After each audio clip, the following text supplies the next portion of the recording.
Welcome to Beyond the Bio. Today's guest is Jackie Stockwell, a multi-award winning entrepreneur and global voice in information management. Her new book, Blooming Good Information Management, introduces the Empower framework, helping leaders unlock clarity and confidence in the way that they use data. But what's just as impressive as her framework is the way that Jackie has built a standout personal brand in what many would call an unsexy or overly complex industry. Jackie's used storytelling, lived experience, and strategic visibility to become a go to expert in a technical space. And today we're going to explore how she's done it. So, welcome to Beyond the Bio, Jackie. Thank you. I'm very excited to be here. Got so many questions to ask you about your topic because let's be honest, information management isn't always seen as the most glamorous field. So how have you started shaping your personal brand in a way that actually feels really engaging and accessible in an industry that's got those perceptions? Yeah, I mean the industry itself has been a challenge. It has done a lot of change over the last few years. Certainly, COVID had a really big impact in terms of working from home. So information, people were working from home pretty much. So Microsoft 365 Teams, they were working from home. So we kind of went from physical kind of records to very much digital. Some organizations had done some of the digital transformation before, but COVID definitely gave us that kind of force. Now, I think in the industry, people don't understand the value of information. So information is gold. And us as information leaders, we're there to look after it, guide the organisation with best practices to stay legal, but also compliant under the regulations. Now, having said all that, that sounds quite, dull and mundane, really.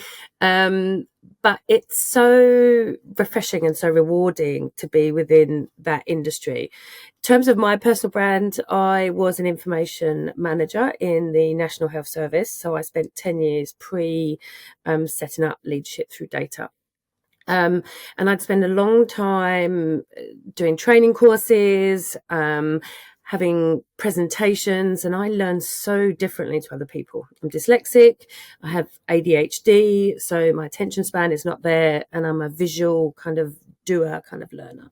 So when I left, I wanted to set up a company that focused very much on people's learning styles, and provide training and resources and kind of revamp that kind of dull kind of aspect from the industry using visual aids, get people talking because you can share and you can learn from other people's better than you can learn from a teacher. But also it is that element of, if you're going to a training course, you need to listen to the trainer and not read what's on the slide deck. So there was like a huge kind of transformation in when I first started out.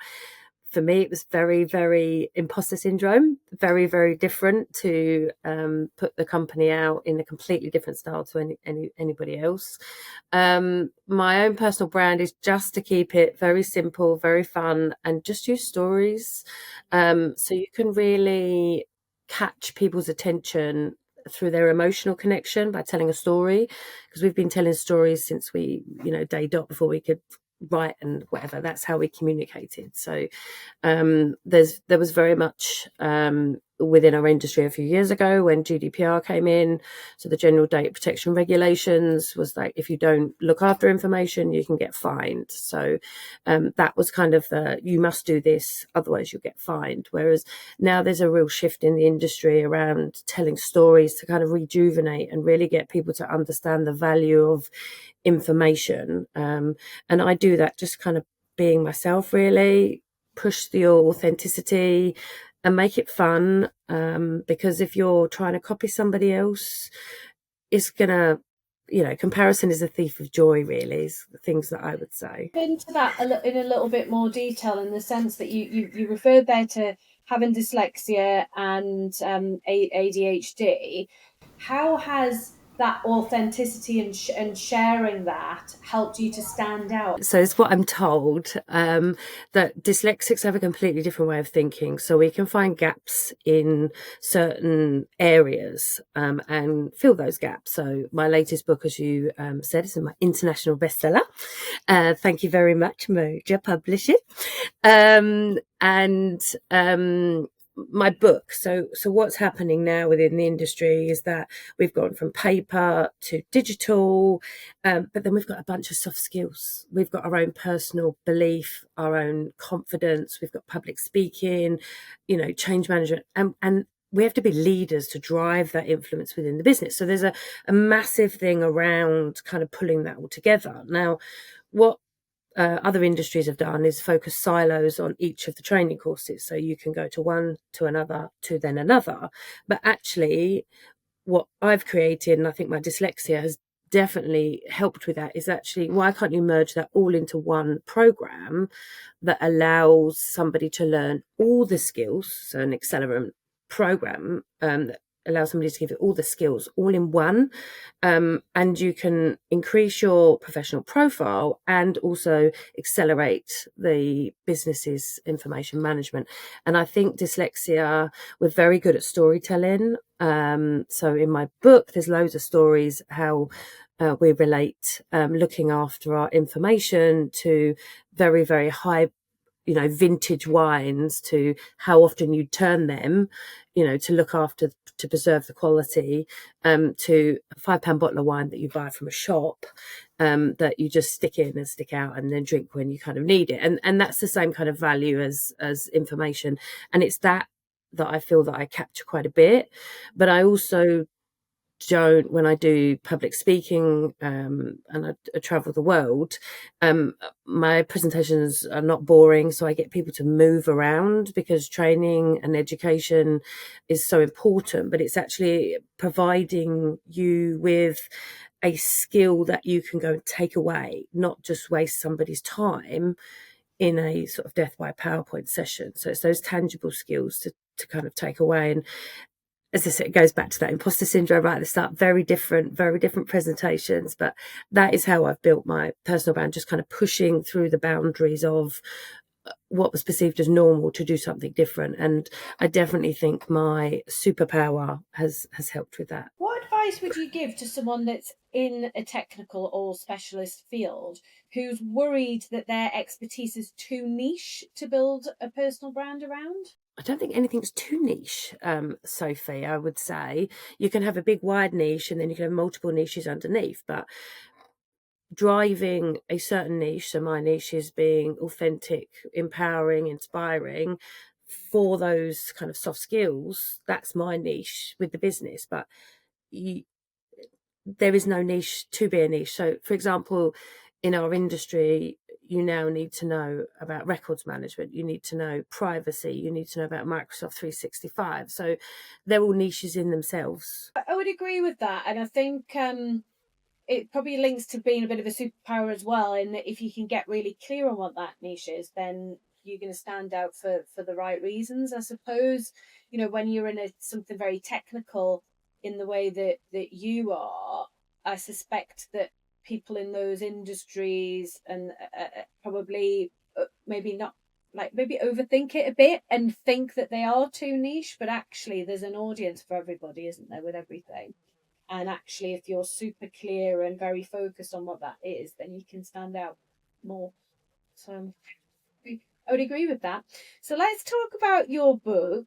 What made you decide that it was the right time to write the book? And then how did you make sure that it was your voice that's coming through when your content is quite technical? So I'm very much around professional development. So I started a training program for entrepreneurs, and I got set a challenge to write a book in 90 days.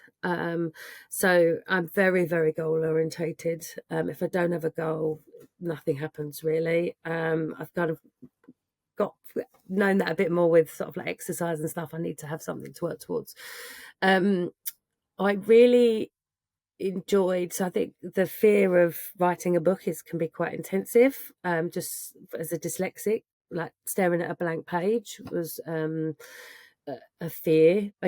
did pull in some of the content that I'd previously written from training courses, from blogs and stuff like that. So I wasn't starting solely on a blank canvas, but the Empower framework that we've created for information leaders, which is each chapter in the book, formulated out of my thoughts about what I just said previously about kind of pulling it all together. So that's what shaped it. To make sure it had my own voice, I had to use stuff that I like. So I love sharks. People are scared of public speaking. There's a statistics in the US that says that people rather die than do public speaking.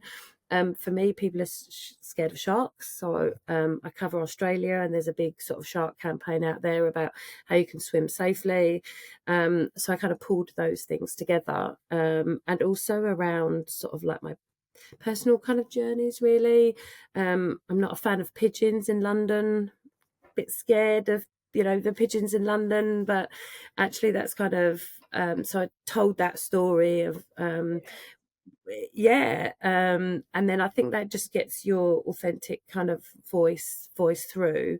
I did struggle with some imposter syndrome as it hit Amazon, if I'm totally honest. It was like, oh, people like it, but I suppose it gets that the viewpoint that some people will love it, some people will find it really beneficial, and some people it might not be their bag. But for me, it was a huge undertaking, certainly being dyslexic, but something I'm incredibly proud of.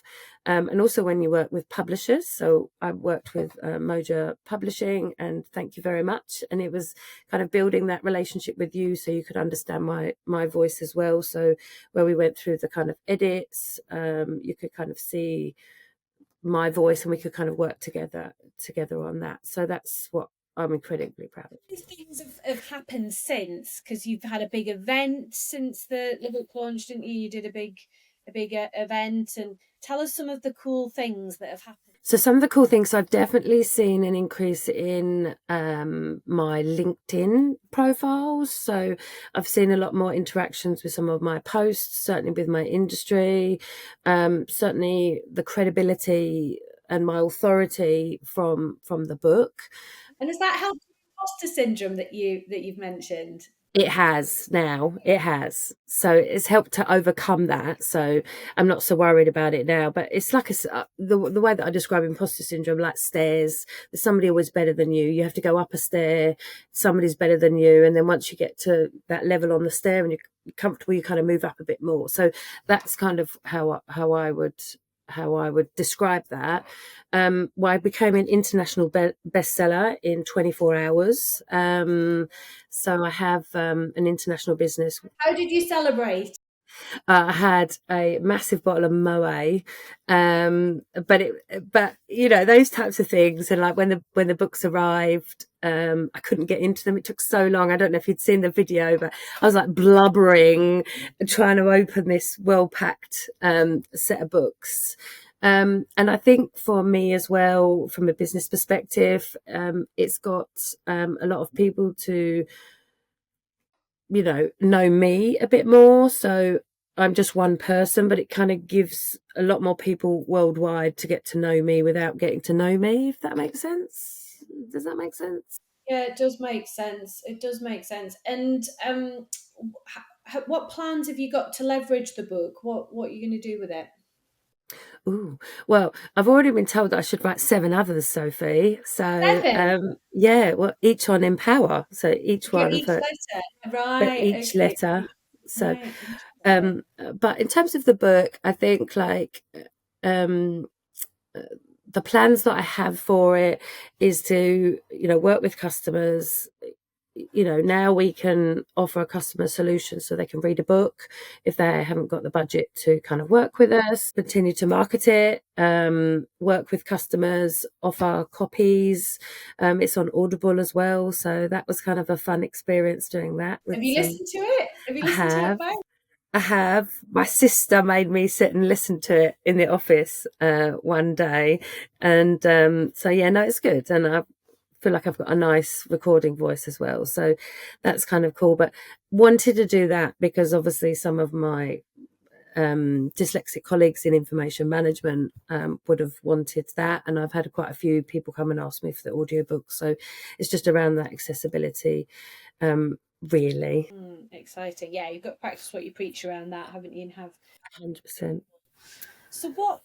Obviously, the book is out, is doing well, is really helping in terms of building your profile. What other activities have you done that you think are things worth mentioning for people watching or listening to the show that you would advise them to do in terms of building their profile? Yeah, so I work with some amazing international partners, so information management associations. So we've started to work with them as well, and using it in a resource, as a resource kind of section. A lot of customers have said that they're going to put my book in as a resource library.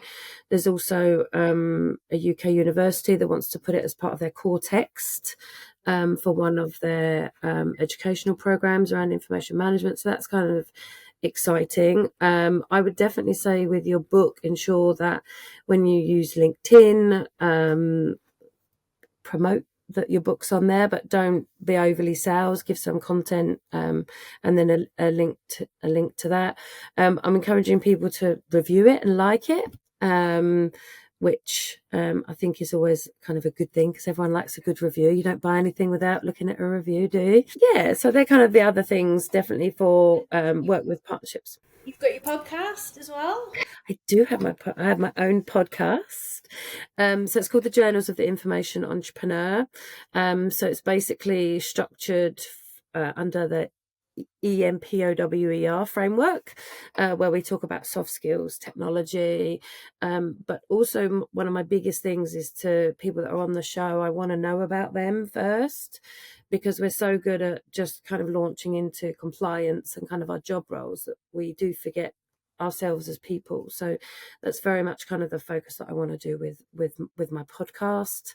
So yes, it's one each week that I'm doing, and I'm really enjoying that. So it's really excited to come onto yours today. Yeah, totally exciting. And what are you doing in terms of speaking? Have you had the opportunity to kind of seek out more speaking opportunities off the back of the book, or is that something that you're going to do as part of your strategy? Yeah, so I've got a speaking opportunity in Australia. So I'm down there the 28th to the 30th of October with one of our partners. So I'm speaking about my book there and the Empower framework. And then I've also got another fair few speaking engagements coming up over the next year. So there'll be America, back in the UK, and New Zealand as well. Also run some webinars.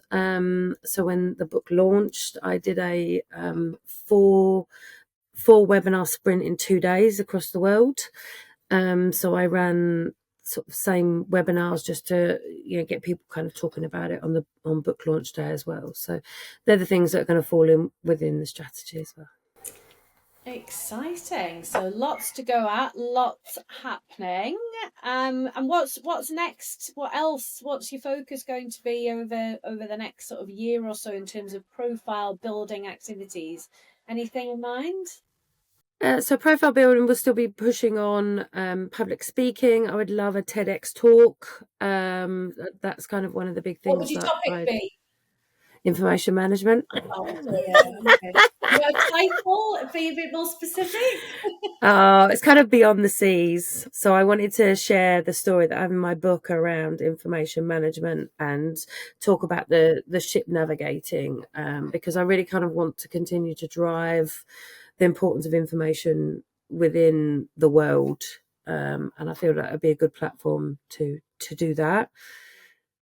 That's exciting. Well, we'll all keep an eye out for that, and yeah, look forward to hearing that you've secured one of those, and we can all watch it when it comes out on YouTube. Exciting, Jackie. If anyone listening or watching hasn't connected with you, where's the best place for them to find you? LinkedIn, so I'm under Jacqueline Stockwell. Leadership Through Data is my business, so you can find me on there.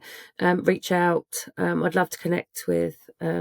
You don't have to be in the information management industry to connect with me. There's lots of top tips, and I'll share my passion for anything we do. I think I was dancing around to our Blooming Good soundtrack on such a good soundtrack, Sophie. It came out of one of the webinars. Yeah, so in one of the webinars, because obviously it has to be engaging, one of the icebreakers was put your favourite song that makes you dance. And then we took that into a Spotify soundtrack, and every song makes you dance. You check that out after this. Check that one out after, yeah. Well, we'll put a link to your LinkedIn profile in the show notes just to make that super easy for people to find you. And exciting. Let's watch this space to see what comes next. Thank you so much. Been really grateful to be on the show today. Thank you for listening. If you're serious about growing your profile, take our free profile assessment quiz to see where you're at right now and get hints and tips on how to improve your score. You'll find the link to the quiz in the show notes. If you've enjoyed the episode, it would be mint if you'd subscribe, like, and leave a review. See you next Monday.